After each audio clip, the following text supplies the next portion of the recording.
man, this is awesome. I appreciate you guys coming out, and I've never done a podcast from the shop before, so this is really cool. Heck yeah, man. We're excited to be here. I know you're a 2-time Toyota Angler of the Year recipient, 22 top 10 finishes. There was give me there. Let's see, 12. I'm gonna screw it up. Talk me through some of the awards that you've won and kind of help people set the stage for. Well, a little bit. I fished FLW for 14 years. And I kind of transitioned over last year into the Bass Opens this year. So this is kind of a new season for me. But on that FLW side, I fished the Toyota Series and the MLF or the FLW Tour, and I think I had 7 tour. Qualified for the championship 7 times. I think I qualified for the Toyota Championship 12 times, and I've had 2 seconds and a third and a fourth in the Toyota Championship. That tournament's been pretty good to me over the years. And so, sounds like it. With MLF, you're pretty close to $1 million with them. So, it's been fun. The good Lord's really blessed me with sending a lot of green bass my way over the years, and kept me out here for a long time. And I've really, really enjoyed it. I love what I get to do. I like the sponsorship side of it. I like the fishing side of it. I love the competition side of it.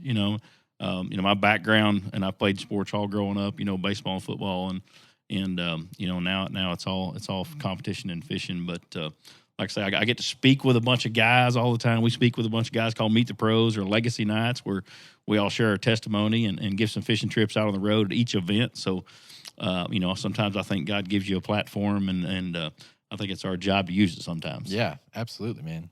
Where do you think that competitive edge came from? I have to think about, me growing up. A lot of times it's like from a sibling, a brother, or something like that. Did that come from sibling rivalry, or where did that competitive edge come from? Well, I do have 2 younger brothers, and there was always a sibling rivalry until they all both got bigger than me. So I quit fighting with them then. It comes from my dad. My dad and my mom. My mom is a huge outdoorsman. She loves to fish. She's the one that bought me my first rod and reel, the one that took me fishing for the first time. So really? I got to thank my mom for introducing me to the outdoors. My dad took me hunting, quite a bit when I was little, but my mom she's the fisherman of the family. And so, but then my dad was a baseball player. He had several baseball scholarships and turned those down to marry my mom, he says. So, but he was super competitive. He played softball up till he's like 35 years old. And it didn't matter if we had a family get together, if we were playing badminton or ping pong or what.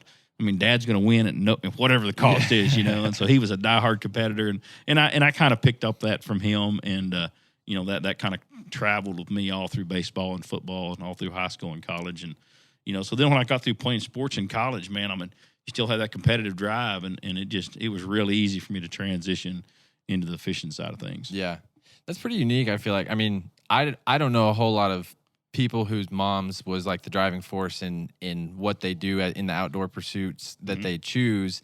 And so to hear that your mom was really the angler that kind of pushed you towards that, I'd have to say it's pretty unique. I haven't heard that before. Yeah, it is, and she calls me, she still calls me every practice week to see how things are going, and when I have a good tournament, she's one of the first ones to call. When I have a bad tournament, she's such a positive individual, she's just like, shake it off, we'll get them next time, But it's really interesting because she wants to know how practice is going still, and so that's been pretty fun for me. And I lost my dad about 3 years ago, and maybe 3.5 years ago, and so I hate not having him around, but it is awesome to have mom be so supportive. Yeah, do you and your mom still fish together? We do sometimes. You ever take her Yeah. out? We try to go crappie fishing at least once a year, maybe a couple times a year. And I took her striper fishing a couple years ago, and she's remarried now to just an awesome individual, and he's a bass fisherman. So that's pretty cool. Yeah. That's pretty cool for us to see. She married Jim Dillard,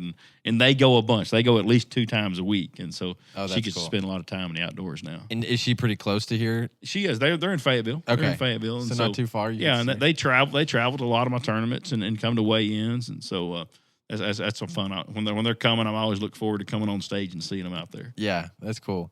Well, I want to hear now the story of, I think a lot of people who listen, they probably listen and they're weekend warriors. They fish on the side. And so I'd love to hear your story about how you kind of took something that was a passion that you really loved doing and turned it into a full-time thing. And then from there, like, I want to know what it's like. People always dream like, I want to fish every day and I want to do all this stuff. Like, what's it actually like? What do you do? Yeah. So Well, break it down. I'll break it down. I'll kind of give you my bass fishing story. I knew I was one of the lucky ones in life. I knew from when I was 10 years old, I want to be a professional bass fisherman. Okay. I remember coming home from church. Bassmasters came on at noon. And if the preacher ran too long, I was mad because I was going to miss the opening of Bassmaster. And so I'd come sliding in there and watch Bassmaster on TV. And so I knew from an early age that's what I wanted to do. But I grew up on we were a farming family, didn't have a whole lot of money, and we had a dairy at one time, and all the cows got Bang's disease. We kind of struggled financially through that, and so I knew I did not want to be a farmer growing up because that was a tough life, you know. And nobody in my family had ever been to college before, and I was like, "Dadgummit, I'm going to go to college and get a degree, and I'm going to go to work and do something different, and try not to live paycheck to paycheck my whole life." Yeah. And so sports are really good to me. I ended up getting I played football and baseball at Springdale. Ended up getting a football scholarship to Arkansas Tech. Played 4 years of football and 2 years of baseball there. And The Wonder Boys. Wonder Boys, All right. Wonder Boys. Got out of there, went to work for Tyson Foods, got an ag business degree, went to work for Tyson Foods, and spent. I just couldn't start fishing. I didn't have any money. There was no way to do it. It's such a super expensive sport, and so I knew at some point I was going to, and so I just went to working hard and spent 13 years at Tyson Foods, and the last few years I was there, I met my wife. Mm-hmm. She had just graduated from nursing school in Fayetteville, and I was living in Fayetteville and met her, and so I was still fishing all the whole time, and I started fishing the BFLs because I knew I wanted to fish the FLW Tour. So I started fishing the BFLs and in probably 2005, something like that, and then 2007 started on Toyota Series. Actually won the points that year in 2007, and ended up quitting my job that year. And so. Yeah. My wife. And before you quit, you were, I did some research, you were the youngest plant manager in Tyson history at that time. Yeah, at 28, I was the youngest plant manager that Tyson had. And so I ran the Cornish facility, had 500 people under us, and ran 1.3 million Cornish hens a week there. So That's a big job. It was a big job. And, and I'm very fortunate to be able to work for a company like that. And but that just wasn't my dream, you know. And I have to really credit my wife, because she knew what I wanted to do. She knew how passionate I was about it. She felt like, she said, God has given you some outdoor ability. And she said she was a cardiac RN nurse at the time, and she wanted to quit work and go back to anesthesia school and be a nurse anesthetist. And she said, and she kind of came up with a plan. She said, hey, let me get out of, quit work, go to anesthesia school. When I get out, when I start working, I want you to quit and try to make it professionally. And she said, fishing. She said, whatever you do, give it at least 3 years. She said, hey, I don't want you to get out there the first year, have a bad year, and just give up on it. She said, whatever happens, you're going to do it at least 3 years. So I started fishing the BFLs in 05. Like I say, I won the points in 07, so I quit my job right after that Toyota Angler of the Year, qualified for the FLW Tour. And man, that was just, I was so fortunate. Those first 3 years took off really well. I got picked up by Kellogg's my first season on the FLW Tour, and so I ran a Kellogg's Pop-Tart boat for 3 years. That's so great. That's cool. Oh, it was so cool. And that's kind of the name of the game in ours. You've got to have that one title sponsor. Mm-hmm. Yeah. So I fished and that was an FLW deal to where, it was a cool deal. They paid our entry fees, gave us a little bit of expense money, but it wasn't until Kellogg's got out of the fishing industry at about 2010 or something like that. I don't remember my years, but I'd fished for them for 6 years. They got out. So that forced me to go outside and try to get an independent sponsorship deal, and end up working through some contacts. End up landing a deal with Old Spice and fished for Old Spice for 3 years. Cool. Which was really cool. And then I've been with Pringles the last 6 years. Yeah. And so, man, it's been awesome. It's been an awesome time. And, but I kind of feel like I did it right. I started, at the BFL level, qualified up to the Toyota level, out of the Toyota level into the FLW Tour, and stayed there for quite a while. So, if you don't mind, this will expose me as not a huge bass fisherman myself. If you've been listening to the podcast, you kind of know Kyle and I, we do a lot of fly fishing. We're not big lake fishermen, bass fishermen. We're just not good at it. We're just not good. We haven't done enough. We didn't get brought up the same way. If it's not too technical or detailed, can you kind of break apart those different leagues you were talking about? Yeah. What is kind of the hierarchy and Sure. how are the different leagues work? That's a really good point. We call the BFL level, that's kind of your weekend warriors. That's kind of the guys, that's trying to break into the sport. And some guys fish at that level their whole life, and it's super competitive. Okay. I mean, I don't want to slide anybody because those BFL tournaments, they're all locals. They're all very, very good. But back then, the transition period was you started the BFLs, and if you finished in the top 30, I think, then you got to qualify for the Toyota Series. And so you'd fish that series, which was a bigger entry fee. I think the entry fee is like $1,500, and they take the top 40 to those to the championship every year. But if you made the top 10 in points in the Toyota Series, that would qualify you for the FLW Tour. Gotcha. And then once you got to the FLW Tour, as long as you stayed in the top 100, then you were okay. If you fell out of the top 100, you're supposed to go back and requalify if they had a full field. So, okay. So it was kind of back then it was kind of the BFL, the Toyota Series, and then into the FLW Tour. Gotcha. So that was kind of my progression to get to the tour level. Like I said, I did that for 14 years, and then MLF bought FLW a couple years ago, and I fished the MLF Pro Circuit for a couple years, and then some things changed. They changed on how they were doing the payouts. Took away a championship, kind of lowered the payouts, and I thought, what, I'd like to fish the Bassmaster side, and so I transitioned over, and I fished in the Bass Opens this year. Okay. So there's 225 guys fishing the Bass Opens this year. And so I believe there's 180 guys fishing all 9 of them. So you have to be in the top 9 to make the Bassmaster Elites at the end of the season. So I heard Bobby Lane say one time, man, it's like running the gauntlet to run through the Opens to make the Elites. And so that's what we're doing right now. So we fished I fished all the levels on the FLW side or the MLF side. And so now I've transitioned over to the Bass side. Gotcha. Okay. And Bassmaster is the same show you watched as a kid growing up, right? Same show I watched as a kid. How cool is it's that? It's still on ESPN all the yeah. time. Well, you're just talking through your story, and I was thinking about your mom's influence, your dad's influence, the fact that you were high level at Tyson, and even your wife is going, no, you need to go do this. Like, this is why I love getting to do, Kyle, what we get to do, because we get to sit with a man who's like, no, I'm like built to fish. And I have some steps to get there, but like, that's my life's passion. That's what I'm going to get to go do. Yeah, and somebody cool. told me one time, and it almost offended me a little bit. And somebody told me one time, they said, hey, you need to go try that and get that out of your system. And I'm like, try it and get it out of my system. I didn't have a contingency plan past fishing. Yeah. Because that's what I was going to do, And like I said, I've been fortunate to be able to do it a long time and maintain. I got a lot of great not only Pringles, but I've got a bunch of great sponsors outside of that. And so I've been very fortunate to do that. But man, that's what I was going to do, and I don't know how much longer I'm going to do it. I'd like to do it, 4 or 5 more years at least, I'd like to finish my career on the Bassmaster Elites if we can get to that top 9 on those. So that if we can make that, I'll feel like that's another accomplishment. That's a huge accomplishment to me, just to make the Elites, and be able to maybe fish a Bassmaster Classic one of these days. But that'd be a cool way to ride my career out. But if not, hey, I'm happy fishing the Bass Opens and representing sponsors. And like I say, we get to speak. I get to speak with a group of guys on tour where we speak at a church everywhere we go. And Blake Smith's our pastor on tour. He sets that up, and they usually have a meal, and we usually give our testimony and talk about fishing tips. And so, I just think sometimes that's where you're supposed to be. That's absolutely. where I'm supposed to be. So that's been fun for me. That's really been fun for me this year. Absolutely. What is it about thinking about, like Kyle was talking about growing up here?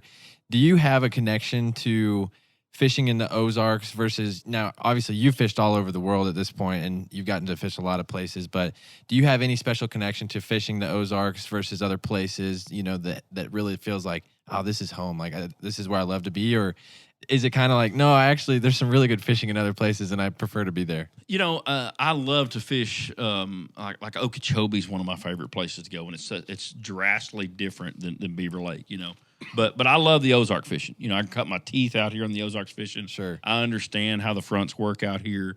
I've had a lot of success on Ozark lakes. When if you look at a list of top 10s, it's Table Rock, Lake of the Ozarks, Beaver. Those I've had a lot of success on those. So I understand the Ozarks. But I like it all. But I liked when I get the chance to fish rocks and docks. I seem like I do a little bit better than I do in a grass lake, because I didn't grow up fishing any grass lakes. That's all been new to me once I started out on the tour. But I understand Ozark lakes, and I do like fishing them quite a bit. Yeah. So would you characterize most of the Ozark lakes as rocks and docks? Well, yeah, there's a deep, a deep, clear impoundment, what they call a highland impoundment. Sure. A lot of water depth, pretty clear water, a lot of rock, as opposed to a lowland, like say you go to the Mississippi River, or you go to Columbus Pool, or you go to Lake Okeechobee, where it's flat, and if you get in 5 feet of water, you're deep in deep water, and so it's way Beaver's like 200 feet deep right over yeah. here, and over there it's 150. Yeah, when I first started traveling on tour, when my depth finder read 5 feet, I was starting to get nervous. Now I'm like, as long as it's reading 1.7, I'm okay, You're man. good. I can go over that. So, but I do. I love Ozark fishing, but I like it all. I like going to new venues. At this point in my career, like I said, I've been doing it 14 or 15 years, and I don't get to go to a lot of new lakes. But I do enjoy tackling new lakes where you have no preconceived notions. Yeah, that's true. You're kind of figuring it out from day one, like the scouting, the practicing, all that stuff. That's like you're literally having to put in the work. It's not like, oh, I know this spot. Like I got a honey hole in my back pocket. Yeah, when I look at my track record over the years, when I go to a brand new lake, it's a pretty good track record because you just don't know anything, and I think you really make yourself figure out what's going on. Sometimes it's helpful. It's very helpful. Yeah. And sometimes, you hear about that home lake curse, and that happens a lot. And we fished Beaver Lake a lot on the FLW Tour, and it was because you've got so many places you've caught them over the years. You start running around and fishing off memory and fishing spots instead of figuring out what the fish are doing today. And when you don't have any preconceived notions, that's what you're forced to do. I got to figure out what those bass are doing today. And that usually results in a better tournament. I had a question about that with the practice round and going into the tournament. Before we get into the tactics, what is a typical week? I could be wrong. It could be longer or less, but what's a typical week of fishing in one of these tournaments look like? That's a really good question. I get asked that a lot. So kind of how my schedule runs, I'm going to leave here on a Friday night. Practice actually starts on a Saturday for the Opens. And so I'll leave here on a Friday night to head to the tournament, wherever it's at. I sometimes practice Saturday. They give us 5 days on the Opens. And so sometimes I practice Saturday, sometimes I don't. I think 5 days is too much. Yeah. I think so if the tournament starts on Thursday, you start practicing on Saturday, you start building a pattern off something you find on Saturday, it's usually way different by Thursday. And so I normally don't fish on Saturday. We have Meet the Pros on Saturday night. We call it Legacy Night now, so we speak at a church on Saturday night. Blake does church at the ramp on Sunday morning. So then we'll have church 30 minutes before daylight at the ramp. And then on Sunday morning, then we fish daylight to dark on Sunday. Or I don't fish till dark. I'm about a 6 o'clock guy. So daylight to 6, Sunday, Monday, Tuesday. I usually fish a half day on Wednesday. Go back, get all your tackle ready, get your boat ready, be sure you're gassed up, double check everything. Anything that I'm going to throw the next day, it's getting new hooks. Every rod gets new line. For come tournament day, so there's a full half day of tackle prep. Yeah, sure. Because you don't want, it's all about efficiency. You don't want any hiccups during the day. You don't want to lose a fish because you didn't do something that day. You don't want to lose a fish because you had a nick in your line. So that day's spent for tackle prep. We have an online meeting, and then tournaments Thursday, Friday, top 10 fish Saturday. Okay. So I usually leave here on a Friday night, and hopefully you make Saturday and you get home Sunday or Monday, something like that. So it's a full week to 10 days. That's really cool. And when you're not fishing tournaments, like what do you do the rest of the year? Or I guess what's the season like? And then kind of what does the off season look like for you? We normally start around February and usually go February through about October in some form or fashion. So I'm still fishing the Toyotas also this year. And so I've got 9 Bass Opens, 3 Toyotas, hopefully a championship at the end of that Toyota season. So starting in about February, wrap it up about October. We spend the fall time, like October, November, December. Excuse me, that's kind of our business time of the year. That's when you renegotiate contracts, sell a boat, get your new boat in, work on your artwork for next year. So that fall time is kind of our business time of the year, and hopefully get everything ready, be rocking and rolling by that February time again. But now I spend a lot of time in a tree in November. That's right. Yeah. So when if I don't have we could pan the camera right now to the other wall that's this way, you would see some pretty amazing deer up on the wall. I'm a diehard archery hunter, and I love to, I don't have anything against anybody hunting them with a gun, but I just love to chase them with a bow. I love to pick out one buck and really hunt him all year, and if I'm to the point where if I don't kill one, I'm okay. I may go a couple years and not shoot one, but I'm pretty passionate about that. Luckily, Holly, my wife, grew up with 4 older brothers, and so they all like to hunt. So she kind of grew up with that. She kind of understands. Kind of knew what to expect. She knew what to expect. Yeah. She used to hunt with me quite a bit before we had Brock. Man, she bow hunted with me quite a bit, and she's pretty good at giving me a November pass. And so she'll tell you. I've heard her say that I'm the best husband in the world for 11 months out of the year, and I'm not worth a darn in November. When the deer get to rutting, man, I just want to be in a tree. But I spend a lot of time in the tree. You know, I can do a lot of business on my phone in the tree, but I get to bow hunt quite a bit, and so. I told you guys off camera. I'm pretty simple, man. I love my family. Love to spend time with my family. You know, we built a big outdoor kitchen here and everything else because I love to cook for the family and be at home. If I'm not at home, I'm either fishing or I'm in a tree. I'm a pretty simple person. That's a good life right there. Yeah, it's good. Awesome. It's really good. So my son's 14. I hadn't talked about him much, but man, I love to get to. We do a lot of fly fishing together, and I love that because as I was sharing with you guys, I'm dumb as a bucket of rocks when it comes to fly fishing, and it's been so fun for me to learn the last couple of years because I'm learning from him. You know, he's tying flies and he ties all of our flies up before we go, and so that's been a lot of fun. We got plenty of episodes you can listen to here, Greg, about fly fishing. So. Yeah, if you need some education, we've talked some pretty. I do. I need some education on that. I understand how the trout set up. I can understand where they're moving around in the water, where they ought to be. But as far as your setup on your fly rod and what to throw, I'm a novice at that right now. That's cool. That's funny to hear that from someone who fishes professionally. But like you said, you're so far ahead probably because you know so much about fish in general and fish behavior. Yeah, that it gives you a little bit of that. Yeah, I can read. You can look at the river and tell about where all the fish are going to be set up at. You know, just like you guys can. So, but no, it's fun. We're headed over to it's a dry run next week. Brock's got a couple weeks off where they have dead week. They don't have football practice, so we're going to spend some time at dry run and maybe below the dam over there. So looking forward to that. Heck yeah, that's awesome. That'd be great. All right, man. So let's get into it. How do you catch bass in the Ozarks? You know, I don't even know where to start. I think we could talk fish behavior. We could talk gear. Where do you want to start as far as what people need to know about bass fishing? You know, one thing I would really encourage folks to do is if you want to learn to be a bass fisherman, start in a pond. Start in a creek. Okay. You know, I still use stuff in tournaments that I love that I learned on the Spring Creek out here in Elm Springs, you know. And so I just encourage, if you're going to take a kid fishing or if you're just learning, get on a small body of water. You know, don't go to Beaver Lake on a Saturday afternoon and try to catch some bass. You know, if you don't know much about it, start small, start in a pond, start in a creek, and just keep it simple. You know, take you a Texas rig worm, you know, just a simple Texas rig worm.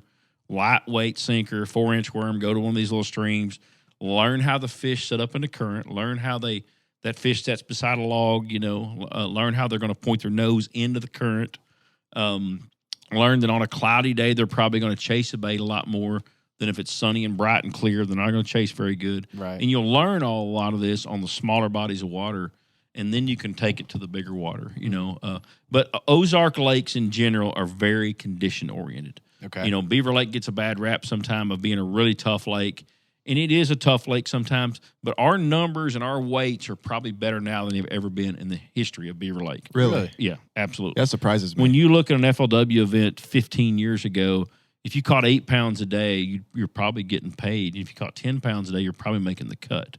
Now, if you go out there and they had, you know, it's taking 18 pounds to win every weekend. A lot of times it takes 20. Every spring takes 20 in March, April, or January, February, and March. It's going to take 20 to win every week out here. Wow. If you look at the team supercasters, the Beaver Lake Elite Series singles events, or if you look at the Northwest Arkansas Team Trail, you know, it's going to take dang near 20 pounds to win every time. And the weights go deep. You know, if you have 12 pounds, you may finish 30th nowadays, you know. Wow. And so the numbers in Beaver Lake are really good. And I was visiting with John Stein with the Arkansas Game and Fish Commission, and he's saying that, hey, our numbers on our spotted bass are excellent. We've had a lot of high water out there. And so, first of all, that's where I was going with that. First of all, we've got a lot of fish out here. Okay. So if you go out there on the summertime like it is, take our conditions right now. It's hot. You know, the fish are going to bite a topwater in the morning a little bit. So if I was going tomorrow, I'd have a topwater on. I would spend a couple hours in the morning topwater, and I would try to stay in the shade as long as I can, get on those steeper bluffs, get on long tapering points. So the fish will want to set up on some long tapering points in the summertime. So you can work a topwater in the morning and then pick up a drop shot worm, maybe a 10-inch Texas worm, Texas rig worm, throw in some brush piles, scout around, look for some brush piles. So that's kind of how I would attack it right now. Yeah. You know, why does the morning topwater bite? Why is it so much better? I mean, what are fish doing in the morning that makes them want to hit the top? They're feeding. They're pretty actively feeding at night right now because it's hot during the day. If you get a cloudy day, that'll change things. Or if you get rain, it'll change things. But they're just more active in the morning in the summertime. They really are. It's gonna get pretty tough to catch them when that sun gets high and that water. There's no wind out there. It's really going to get tough. And then all the wakeboarding boats. And all the wakeboarding boats. But this is probably, to me right now, is the toughest time of all year long. So if you go back, let's just take early spring. Let's take January or February. You think hard baits. Okay, I want to think jerk baits. I want to think crank baits. Yeah. If it's legal to throw an Alabama rig. Anytime the water's clear out here, the water temperature's below 55 degrees. And you can throw an Alabama rig, it's probably going to win 90% of the time. Okay. Just because that the fish they just like that Alabama rig when it's cold. So just think early season, think hard baits, Alabama rig and hard baits, crank baits, jerk baits. Maybe if you get some stain in the water, maybe a spinner bait or a vibrating jig type of thing. But something to cause early season action. Early season, I'm thinking hard baits. I love, and anytime you have stained water in the Ozarks, the fish are going to be shallow. I don't care how cold it is. Good to know. Anytime there's stained water in the Ozarks, in any Ozark lake or any fishery that is predominantly always clear water, and you get stain in it, the fish want to move up and get next to something. And so when you go fishing, that's why a spinnerbait, a vibrating jig, flipping a big jig beside a log. When it gets, I love to fish these Ozark lakes when it gets dirty because they're easy to catch. That's when you're going to have some of your best fishing. If you go late March, early April, rains out here, the water gets really stained, man, go fishing. Tie you on a red crankbait, tie you on a spinnerbait, you're going to catch a lot of fish out here. And for like beaver, for example, obviously top of the lake versus bottom of the lake is a lot different conditions. Will you intentionally go to the more stained water for that very reason, or will you kind of play it as it stains and then fades out? My rule of thumb is if we've had rains, I want to go up until I hit the really stained water and then back up just a little bit. Okay. And so I want to see where that water is really, really dirty. Yeah. And I don't want to fish that super dirty, but I want to get back where it's that really good coffee creamer type stain, I call it, and that's where a lot of times that's where tournaments are won, right outside of that real stained water. That's good. So, but I love like when the Bella Vista lakes get dirty, I love going up there when they're like that. They're just right up the road here. Yeah, you're close. But I've had a lot of good tournaments over the years in a clear water fishery when we get that stain in the water. But I was talking about spring there, so let's talk about the spawn time. So we get out of that. So we go January, February, March, April. We get to mid-April, late April. We're starting to get into that spawn time of the year. That's when you want to start thinking about soft plastics. They're going to be looking to bed. They're going to be looking on the bottom. They're not going to be looking up as much. They're going to feed on the bottom. So dragging a jig, dragging a worm, Carolina rig, some fluke type baits out there that time of year. But I want to start thinking, if I don't know much, when I get to that mid-April, I want to think hard baits early season. When I start getting that warmer water, that water starts getting close to 60. I want to start thinking shaky head, soft plastic baits through the spawn. Yeah, something along the bottom. And then as you transition out of that spawn time, you get April, May, June. That's when that topwater really starts to pick back up. Buzzbait, topwater, into the summertime where we're at now. You just can't beat those bites either. Oh no, I've won a lot of money on a buzzbait over the years, and I'm bad. Like I just finished up at Lake Eufaula, didn't have a very good event, and I threw a buzzbait way too much because if I get a few bites on it during practice, man, that's what I want to do. Yeah, it is a fun way to fish. You can cover a lot of water. I love to fish stuff that I can cover a lot of water, and so that's why I like spinner baits and buzzbaits and crankbaits, and where I can move. But just the opposite. When you get past that summertime tournament, like we've been talking, summertime temperatures, like we've been talking about. Then that water starts cooling down again. You go just the opposite. Let's start thinking about our hard baits again. So you get into October, November, December. December might be the best cranking time on Beaver Lake or any of the Ozark lakes. And so as that water temperature starts to fade back off or starts to drop again, I want to start thinking back about my hard baits again. What I call hard bait, spinnerbait, especially a crankbait. A crankbait in clear, rocky water is hard to beat. Yeah. Are they shallower in the winter because that's where the top of the water is the warmest?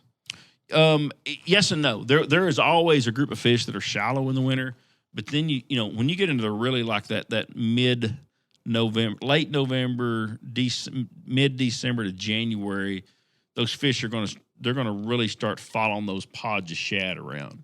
So if you can't catch them up on the bank, then start idle the main creeks of the lake, get in the very center of the creeks, and idle around and start looking for those big balls of shad, and you'll see those dots sitting outside of them. Those are the bass sitting outside of them. You know, and you can target that with forward-facing sonar, like a Garmin Live Scope, you know, like a some type of minnow bait where you can vertically jig it to them. Yeah. A lot of guys catch them on like an ice jig or something that time of year. But when that water, when you start getting really cold temperatures, mid-40s, you know, probably January or February, those fish will be out there in the center of those channel drains, and they'll be around the shad. So start visually looking for those shad on your graphs. Gotcha. So if we come back to where you said kind of we're at right now, we're here at the end of June, going into July here pretty soon. You're trying to get out early and hit the top water. One, because it's fun, but it's just that's the time of year. Yeah, you definitely if you're going the next couple of weeks, I definitely would get out early. You know, it gets breaking daylight at 5:30. You know, and so by 9:30, I'm probably coming back home. You know, but I'd want to be out there. Breakfast. I'd want to be out there. Just right as it's breaking. You know, I love a Strike King sexy dog, they make a color called Carolina Chrome. It's just a really solid chrome bait, really good walking bait, some kind of wake bait in the morning right now. But then once that sun gets up, if you want to stay out there and fish, I'd probably pick up a drop shot and be looking for those brush piles. Okay. You know, idle around, look at points, look at drop offs. There's a lot of man-made brush out there. There is a lot of Arkansas Game and Fish brush they've put out there. They've done a good job of putting brush out there. There's a lot of mossback fish habitat product out there. And so I would idle around, look for that stuff, and probably toss a drop shot in them right now. Yeah. And those locations, I think, because we talked with John Stein on an episode, ways back. I think that was last almost a year. Yeah.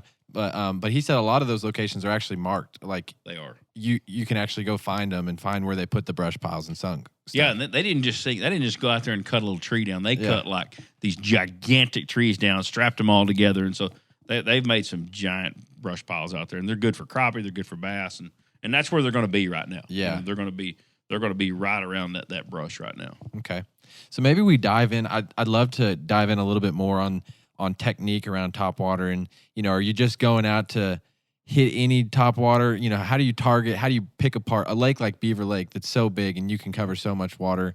Where are you starting? What are you looking for on topwater? I assume you're not just casting it right to the middle of the lake, right? And yeah. So what I want to do is I want to look on my graph, and I want to find where the main creek channel bends in against a really flat point. Okay. You know, so you got a creek channel running here, and it bends a little bit. Maybe there's a big long point running out there. I want some deep water really close to that long point. So then I'm going to start out there on the end of that point. I may be out there in 100 feet of water. Okay. And I may work my way in. I'll be looking at my Garmin, looking at my forward-facing sonar, and looking. You'll see those fish. A lot of times they're just suspended down there, like 10 feet deep. You'll see some bait sometimes. So I normally target those fish with a walking bait, like a Strike King sexy dog. You know, Zara Spook type bait.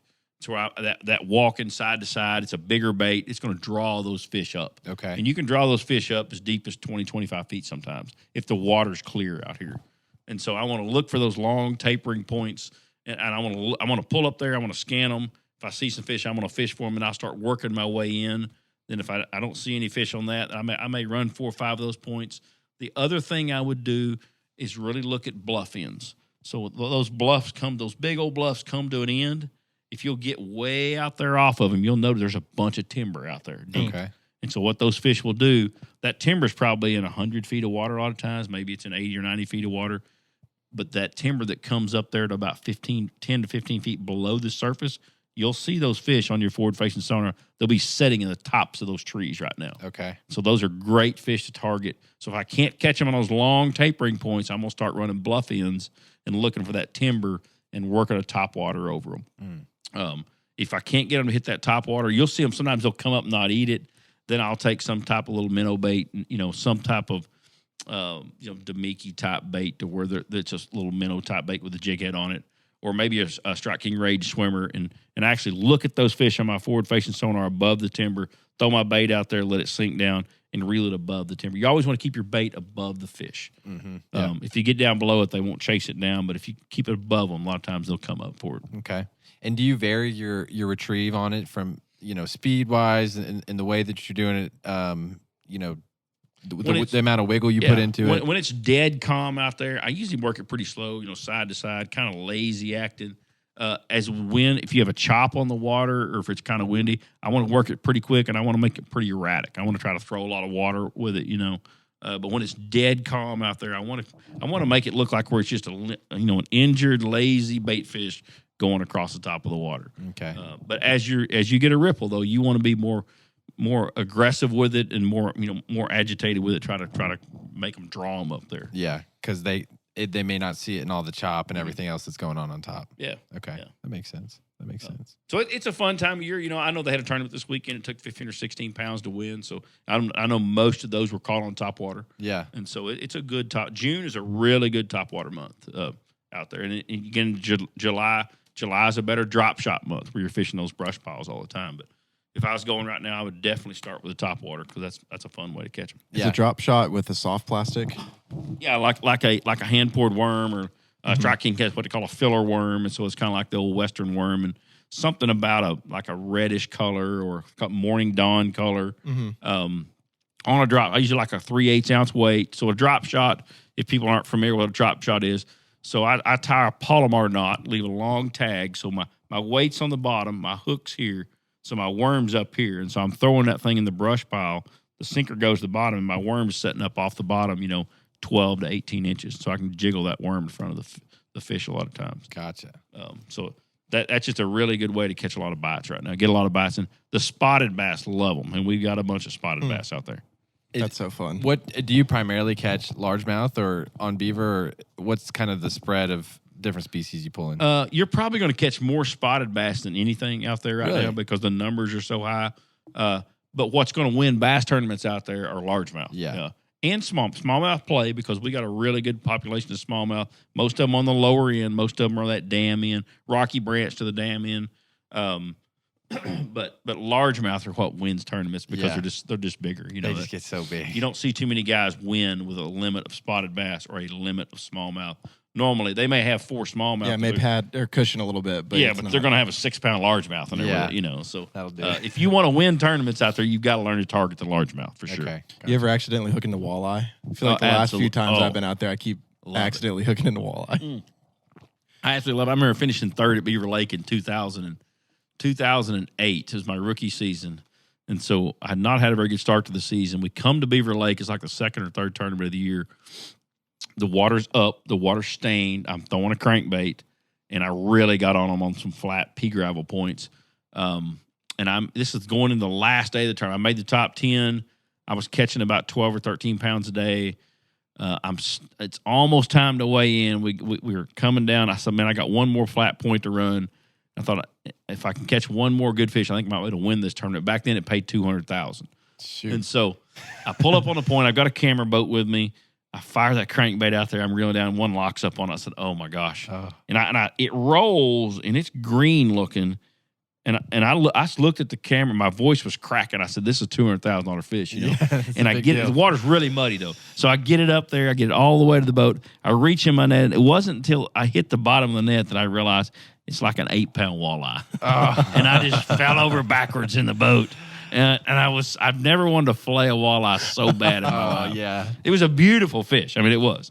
But yes, to answer your question, I do catch, especially when the water's high, especially when it's stained, the walleye really mix with the bass really well. Yeah. And I think it's awesome because I mean, they're such a good eating fish. I mean, they really, really are. Oh, it's great if you're just out there to catch fish. If you're trying to win tournaments, I imagine it's really frustrating. Yeah, it was very frustrating. I mean, I remember that. You remember certain deer and certain fish your whole life, and that's one of them that I remember. That I was like, oh, that was a bad memory. Yeah, that's not a fun one. What about I saw a story you were talking about. I think it was fishing Lake Okeechobee, and you were fishing topwater, and it might have been like you had an 80-pound fish day. Like throughout the day, you caught 80 pounds of fish, or maybe that tournament, I finished second there. Okay. That was in 2014 or 15. I was catching them on a big swim bait, topwater plastic swim bait. I kind of had an epic first day of the tournament. I caught 5 that weighed 27 the first day. Oh my gosh. I didn't have a very good second day. I had only 13 or 14. Then I had 18 the next day. But the last day, so I make the top 10, got a camera boat with me, and I caught a fish that I caught like 23 pounds that day. But I caught a 5-pounder. I was reeling the bait. If you Google it, it's pretty cool because it's got a lot of views. But if you Google my name and Lake Okeechobee, it's going to come up. But I was reeling that bait, and it hit about where this little black thing is in the floor, about 5 feet from my feet. This fish exploded on the bait, and it scared me to death, but I boat flipped it, and it came off in midair and landed in the boat, and then it was pretty cool. That got a lot of traffic because it was a really cool bite, a giant explosion. And so if they could have had a camera on me the first day, I probably had 7 or 8 that do that. Those fish, those big fish, there was a lot of tilapia beds in there, and those tilapia I think were agitating the female bass. They were having to run them off from their nest, and man, they were just mad when they got there. Just wanted to eat or hit anything. Oh, it was. I was shaking reeling that bait by the end of the first day. It was really cool. It was a cool experience. It's by far the best topwater fishing I've ever experienced. It was pretty neat. Awesome. I caught almost every fish in that tournament on a big topwater. I think I had 84 pounds or something in 4 days. Golly, it was a lot of fun. Is that your favorite way to fish, topwater? It probably is. I don't. If I had to pick, it would be. It would be.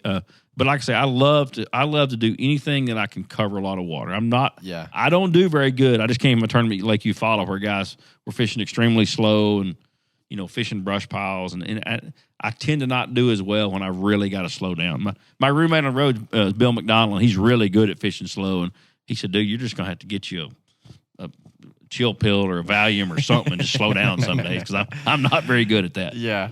Is it? I've fished with some guys who a buddy of ours. I was fishing with Josh one day up on Sugar Creek, and there was this big fish.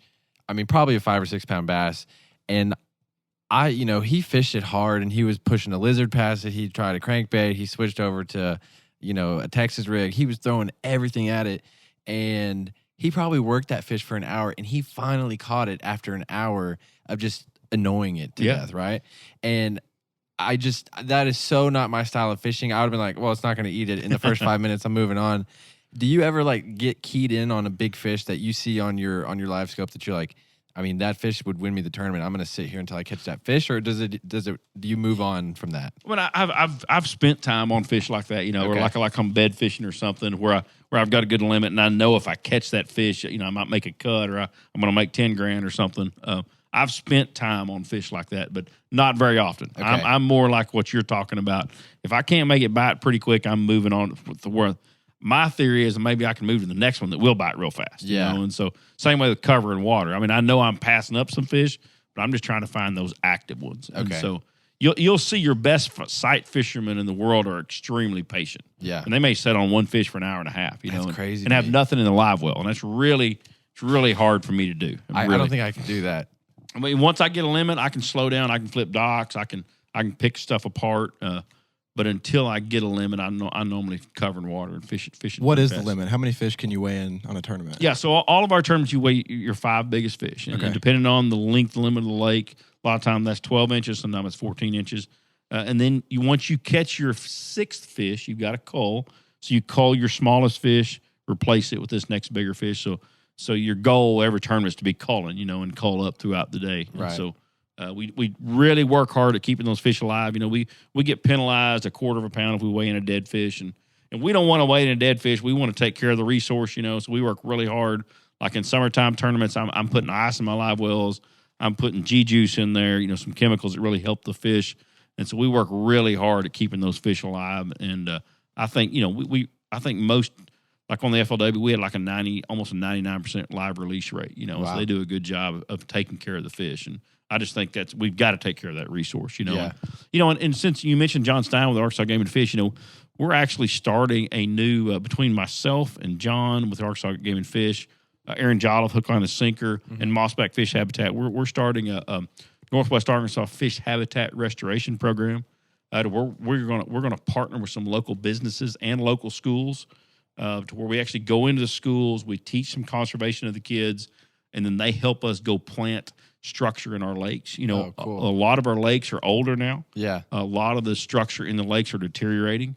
You know, and now, and you guys well aware, we probably have more pressure on our lakes than we've ever had. More people living in Northwest Arkansas than ever had. And I love seeing everybody fishing, but we're thinking, hey, we've got to start doing something, add something to our lake, educate our kids. And so I'm excited about this new program. I think we're going to get it started next year. We're kind of in the planning stages right now, but we're actually going to target, I think there's 52 lakes in Northwest Arkansas, all the small bodies. Wow. I don't remember the total number. I may be wrong on that, but it's a big number of lakes, small lakes, small ponds that the Arkansas Game and Fish actually control. And so we're gonna start adding habitat back to a lot of that. That is really cool. Yeah, we're excited about that. So I think, you know, I've made my living in the outdoors for a long time, and so I really feel passionate about, one, getting kids involved in it, and two, let's take care of this place, man. It's all we got. Yeah. I know that's a big part of why we do the podcast, is because, you know, you see everyone moving. There's a lot of people moving to Northwest Arkansas, and you see your honey holes and spots on the creek where, you know, it's just dried up, and you don't want it to continue. And so if you can't stop the people from coming, there's kind of a responsibility that it puts on people who do know and enjoy the resource to do that education and say, okay, well, if you're going to come, like, let's, instead of turning you away, let's welcome you in and show you how to take care of the resource, so that they don't end up doing more damage than good. Yeah, absolutely. You know, I think we got to do two things. One, we've got to have a stocking program. You know, we got to be sure we take care of the resource and add some fish back to our lakes when we need to, and then we got to add that structure back to our lakes so those fish have somewhere to live. You know, and you know, I'm a big advocate of grass in our lakes, you know, vegetation in our lakes. You know, we had it in the Bella Vista Lakes, and they made the decision to remove it, which I think was a poor decision. And the fishing is resulting in that right now. And I think they're realizing that. I've heard they've realized that. So they're adding some stuff back to the lake. I think the Game and Fish is even going to start adding where they're going to go out and plant vegetation in certain lakes. And so any lake you go to that has a really good vegetation population in the lake, the fishing is usually really good. It creates a really healthy ecosystem. So, but you have to manage it. You know, you have dock owners that don't want grass around the lake, and I understand that. And so I think there's some new ways out there to physically manage the grass and not chemically manage it. And so I think we've got to look into that as we move forward too. Yeah. So I was surprised to hear you say on that topic, you know, if you think about, I don't remember the exact year that the dam was built, Beaver Lake Dam. I think 67. 67. So since then, you know, imagine all of the trees and the vegetation and everything that was there when the lake got filled up. All of that, like you said, is decaying, it's aging, all of that structure is disappearing. So we're having to artificially reintroduce things into the lake to create that structure. So I was surprised to hear you say that the fishing, the numbers, the size of fish has never been better. What do you think has contributed to that? A lot of that is our high water years. We've had multiple high water years at Beaver Lake where it's flooded. So when it floods, those fish have all that vegetation or all the bushes to get back in. When it's a really low water year, those fry have nowhere to hide. You know, so the stripers eat them, the bass eat them. And so when we have these high water years, all that fry can get back in there and hide, and they have a very good chance of making it. And talking to John, and it was kind of my theory too, that those high water years have created some really good fishing. And we had another one this spring, you know, and so but on those years we don't, and if we have several years that we have low water years, we'll see the fish, you know, the fish start declining. So we've got to start adding that habitat back in there. Okay, gotcha.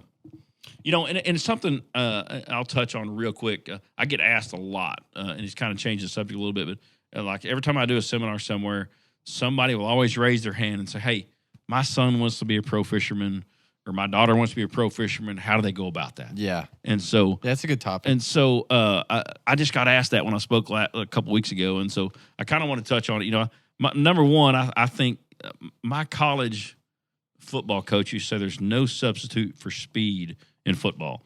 And I believe that. In fishing, I think there's no substitute for experience. And so, so my first thing I always tell everybody is fish as many type of fisheries as you can. fish a deep highland impoundment like Beaver Lake. Go to Okeechobee and fish there. Fish as many places you can afford to go to. Fish as many different types of bodies of water as you can, and fish with as many different people as you can. Because I could go fishing with you guys tomorrow and learn something. You guys could go with me tomorrow and learn something. I think you can. I bet we could learn a lot more from you than you can learn from us. Unless we're trout fishing. Maybe so. But so number one, go as much as you can. Number two, get a really good education. I'm big on going to college or learning a trade. But if you want to be a professional bass fisherman, man, hey, get a degree in marketing, get a degree in sales. A lot of what I do is promoting product. Whether that be on social media or whatever. But I always encourage folks to get a sales degree, get a marketing degree, take lots of public speaking. And they stick a microphone in your face when you get on stage, be able to speak about something. If you don't know what to say, make something. At least talk about something. Tell a story or something. Act excited to be out there. Even if you have a bad event, act excited to be out there. So I always tell them to get a good education. Fish at the highest level that you can afford to fish at. Okay. As a co-angler, I really encourage folks to start as a co-angler, get in the back of the boat, fish as an amateur for a few years, and fish at the highest level as you can. If you can fish bass opens, if you can fish BFLs, if you can be an observer on the elites, observer on MLF Pro Circuit, do that kind of stuff. Get in the back of the boat with as many people as you can, and then continue. And can you is fishing as much as you can? Like I said, there's no substitute for experience in fishing. So, get a good education, fish with as many people as you can, fish as many different bodies of water as you can.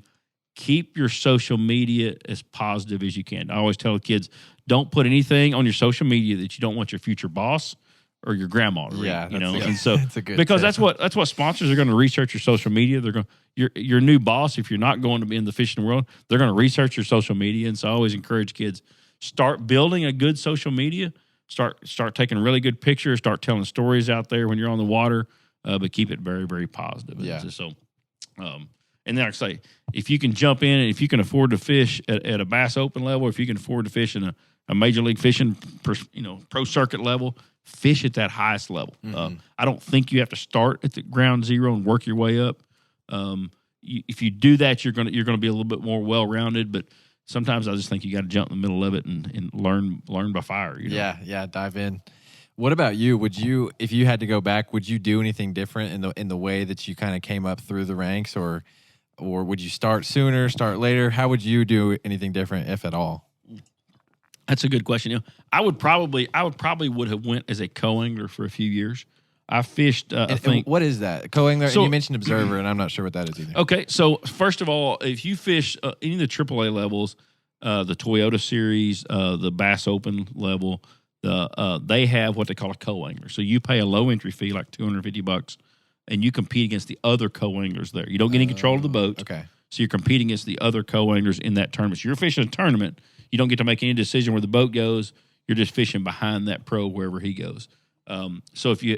That's one way. That's a co-angler. So if you have an observer or if you have a media guy, like a lot of the MLF Pro Circuit or the elites, they have an observer in the back of the boat or a media guy. So that's the difference in the two. Got it. Okay. So you would start out as a co-angler. Yeah, I would. I would spend more years. I fished only 1 year in the back of the boat as a co-angler in the old Central Pro-Am leagues. It was up here in Missouri and Arkansas.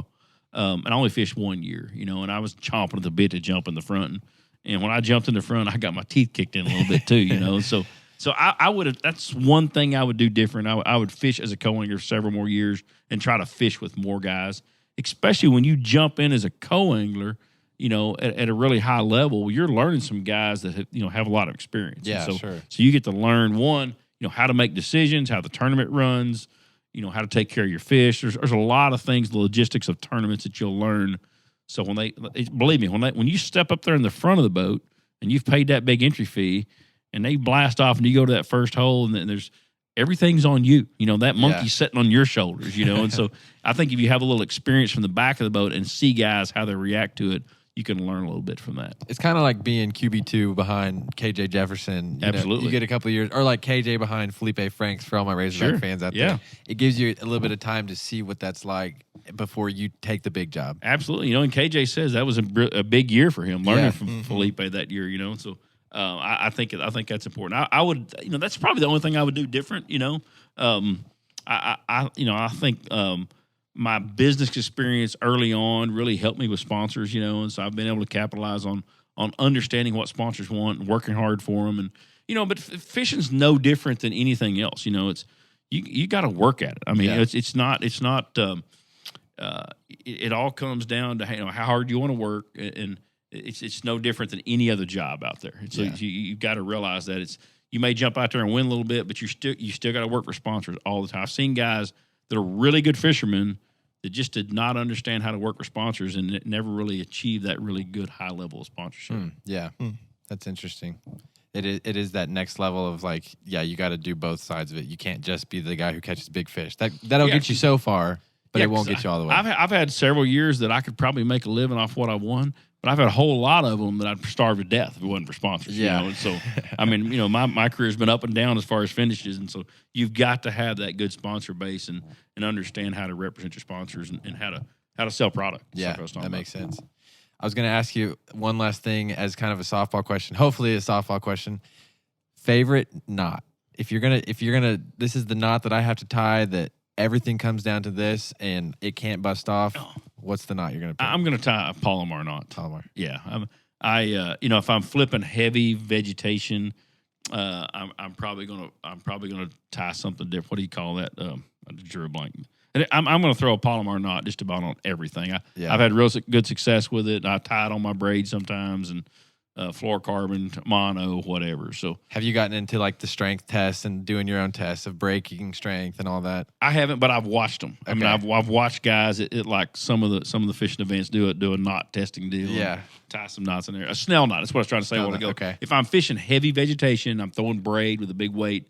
Or anytime I'm flipping, I usually tie a snell knot. Okay, gotcha. What that does, if you Google a snell knot, when that sinker falls down on the head of that hook, the hook will actually kick up.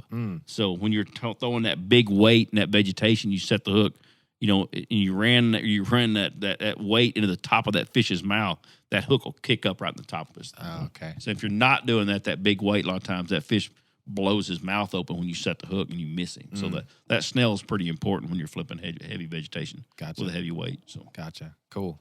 The fact that it can all come down to one single knot. It's amazing. Yeah. I'm sure there's so much that we could go into on bass fishing that endless amounts we couldn't cover. But Greg, it's been fun hanging out with you. Is there anything else that you kind of want to leave the people with?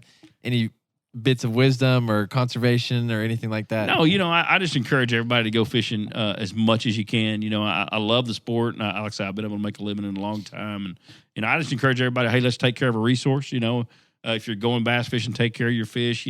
We have creel limits for a reason. The game and fishes, we can keep so many. So if you're going, let's leave it cleaner than we got there and take care of a resource and take a kid fish. I've got a kids fishing event at the Northwest Arkansas Children's Shelter on Thursday. I'm really looking forward to. It's going to be some of these kids will be their first fish they've ever caught. Oh, that's cool. The Game and Fish is bringing as much catfish out, and we're going to help these kids catch those catfish. And so I just encourage you. My dad, like I said, didn't fish a lot. My mom got me into it. And we weren't very fortunate. But a guy named Stanley Simcoe was one of my friends' dads in high school. And in junior high, he started taking me bass fishing. That's how I really got into bass fishing. Well, Stanley took me, And so without him taking me bass fishing, I may not have had that bug for bass fishing. And so I just encourage folks, if you know somebody, a kid that wants to go, be sure and take them, because our kids are going to develop a passion for something in life. And I think it's our job to let's get them involved in the outdoors, because you don't see too many kids that are really wrapped up in the outdoors to get in a lot of trouble that I've noticed.